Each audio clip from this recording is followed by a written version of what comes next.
જય દ્વારકાધીશ ખેડૂત મિત્રો, આજે આપણે સાવરકુંડલા તાલુકાના ગોરડકા ગામે આવ્યા છીએ અને ગોરડકા ગામના ખેડૂતે આપણો છે ને ગ્રીન ઇન્ડિયા ઓર્ગેનિક ખાતરનો ઉપયોગ કર્યો છે. હવે એ ભાઈ હારે આપણે ચર્ચા કરીએ ખેડૂત હારે. તમે આ ગ્રીન ઇન્ડિયા ખાતર કેવી રીતે વાપર્યું હતું, ખાતર વાપર્યા પછી તમને શું શું બેનિફિટ મળ્યા, કેટલા તમારે દવાના ડોઝ મારવા પડ્યા, કેટલી વખત દવા છાંટવી પડી, એ આપણે ચર્ચા કરવાની છે. તમે આમાં ગ્રીન ઇન્ડિયા ખાતર વાપર્યું, હા, પછી તમે મગફળી વાવી, હા, બરાબર. મગફળી તમારી ઉગી પછી તમારે દવાના ડોઝ કેટલા માર્યા અત્યાર સુધીમાં? 2 ડોઝ મેરા. 2 ડોઝ માર્યા. હવે તમારે ડોઝ ન મારવા પડે. મેં ગ્રીન ઇન્ડિયા વાવ્યા પછી ને મગફળી ઉગી ગયા પછી ગ્રીન ઇન્ડિયા વાપર્યું. પછી ડોઝમાં વાપર્યું? હા, ઓકે, સરસ. ડોઝમાં તો તમે જ્યારે ગ્રીન ઇન્ડિયાનો ડોઝ આપ્યા પહેલા તમે કેવું ખાતર વાપર્યું હતું? એના પેલા 12, 32, 16 ને સુપર બે મિક્સ આપ્યું હતું.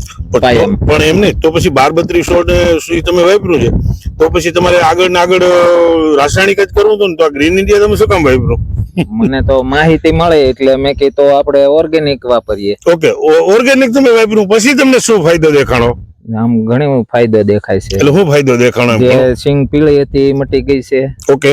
પછી એની કુણપ ને કોળ વધારે આમ અનુકૂળ લાગે છે, સારી. ઓકે. અને ફાલમાં તે બધું વિકાસ થશે એવું લાગે છે. ફ્લાવરિંગ. હવે તમને એક બીજી સલાહ દો.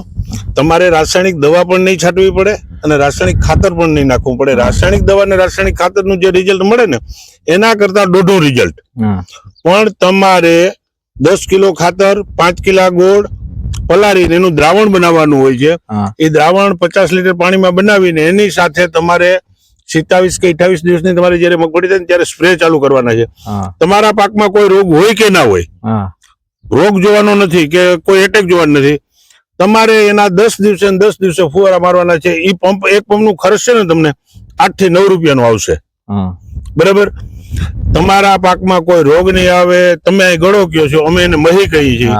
તમારા પાકમાં ગળો નહીં આવે, ઈયળ નહીં આવે, પોપટી નહીં આવે, તમારા પાકમાં ફૂગી નહીં આવે, મૂંડો નહીં આવે. અમે બધી ટ્રીટમેન્ટ આપશું અને 1 વીઘાનું ખર્ચ તમારે 1200 અને વધુ 1500 રૂપિયાનું થાય. આવું થયું છે તમારે? તમને દેખાય છે એવું? મેં તો પેલું વેલું વાપર્યું એટલે હજી પાકી માહિતી નથી, બરોબર. પણ જેટલા ટકા તમારી પાસે માહિતી છે તો ગ્રીન ઇન્ડિયા નાખ્યા પછી તમને ફાયદો કેટલો દેખાય છે? 50% ફાયદો છે. ખેડૂત મિત્રો, આ ખેડૂતે 100% એક જ વાર વાપર્યું છે. હા, એક જ વાર વાપર્યું. આ ખેડૂતે આજે પહેલી વખત ગ્રીન ઇન્ડિયા વાપર્યું છે, મતલબ કે આ મગફળીમાં વાપર્યું છે. અને છતાંય ખેડૂત એના મોઢે સ્વીકારે છે કે મને કેટલા ટકા રાસાયણિક દવા અને રાસાયણિક ખાતર સામે કેટલો ફાયદો થયો. તો દરેક ખેડૂત મિત્રોને મારી ખાસ વિનંતી છે કે ગ્રીન ઇન્ડિયા ખાતર વાપરો અને ઝેર મુક્ત ખેતી કરો. બીજું કે આપણા પશુધનમાં કોઈ પણ આપણે આજ ચારો ખવડાવવાના છે, આપણું રાસાયણિક દવા અને રાસાયણિક ખાતરથી કરેલું હશે તો એ ડૂચો બળદ, ગાય, ભેંસ, બળદ બધા ખાશે. એમાં જે દૂધાળા ઢોર હોય કે જે દૂધ આપતા કે ગાય, ભેંસ, એના પેટમાં જાય એટલે ઝેર આપણા ઘરમાં જ જવાનું છે. તો ઝેર મુક્ત થવા માટે ગ્રીન ઇન્ડિયા ખાતર અપનાવો એવી મારી બધાને વિનંતી છે.